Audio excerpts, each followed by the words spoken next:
दोस्तों एक बार फिर से आपका स्वागत है आपके अपने YouTube चैनल में। देखिए आज की वीडियो में आपको सिखाऊंगा बैडमिंटन खेलना, कि बैडमिंटन कैसे खेलते हैं। ठीक है, तो हम आपको बताएंगे बैडमिंटन के रूल्स के बारे में। दोस्तों बैडमिंटन को दो अपोजिंग प्लेयर्स खेलते हैं, सिंगल्स या डबल्स में। ठीक है, बैडमिंटन का मकसद होता है शटलकॉक को अपने रैकेट से हिट करना, ताकि वो नेट के ऊपर से पास होते हुए कोर्ट की मार्क बाउंड्रीज के अंदर लैंड करे।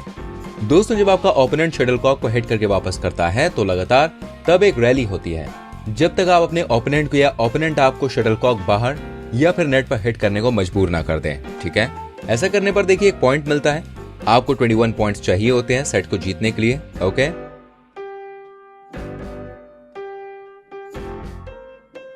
मैं आपको बता दूं बैडमिंटन खेलने के लिए आपको क्या क्या चीजों की जरूरत होती है। आपको चाहिए बैडमिंटन कोर्ट, एक नेट और कम से कम 2 बैडमिंटन रैकेट्स।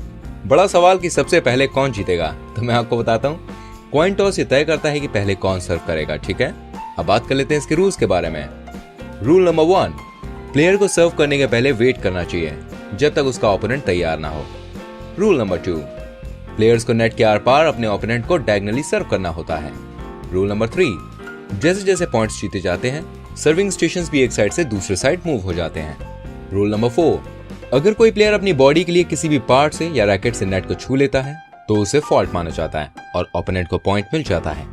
रूल नंबर 5, अगर शटलकॉक नेट को हिट करे या बाहर लैंड करे तो ओपोनेंट को पॉइंट मिल जाता है। रूल नंबर 6, सारे प्लेयर्स जब सर्व कर रहे हों तो पॉइंट ऑफ कांटेक्ट के दौरान उन्हें अपने सर्विस कोर्ट्स की लाइन के अंदर ही होना होता है। रूल नंबर 7, अगर शटल लाइन पर लैंड करे तो कोई दिक्कत नहीं है। रूल नंबर 8, सर्व आर्म या सर्वर की वेस्ट के नीचे ही होना चाहिए, आर्म के ऊपर सर्व्स अलाउड नहीं होते। रूल नंबर 9, खेल के दौरान प्लेयर अपनी मर्जी के हिसाब से कोर्ट के आसपास मूव कर सकता है।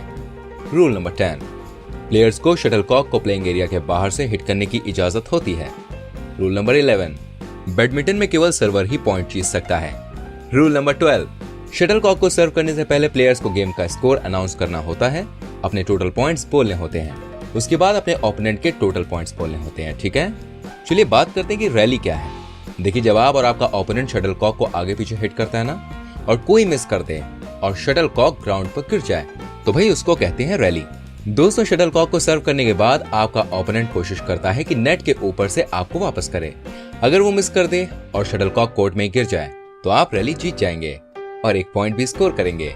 सिंगल और डबल्स दोनों में रैली जीतने पर आपको सर्विस कोर्ट्स एक्सचेंज करने होते हैं। अगर आपका पार्टनर है तो भी प्लेसेस चेंज करिए। पहले सर्व करने के बाद अगला सर्व वो करेगा जो रैली जीतेगा।